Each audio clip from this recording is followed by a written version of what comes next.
Welcome everyone. Today is Insert Day, and we have an exciting new update for all you TV enthusiasts out there. Discover how to turn your ordinary TV into a powerhouse of streaming capabilities using an IPTV box. Before we proceed, make sure you hit that subscribe button for more tech-savvy tips and content. Visit 2TV.store, the best IPTV provider for unparalleled streaming service offers.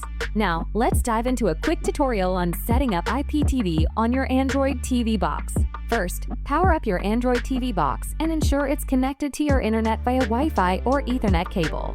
Navigate to the Google Play Store and search for an IPTV app that's compatible with your system, like TV Mate or Perfect Player. Download and install the app, and then open it to begin configuration. You'll need to input your IPTV provider's M3 URL playlist or portal URL in the app settings. This URL can usually be obtained from your IPTV provider's website.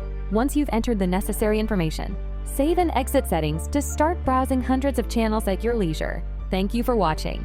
Subscribe for more IPTV insights. And don't forget to visit 2TV.store, the best IPTV provider, to enhance your viewing experience today.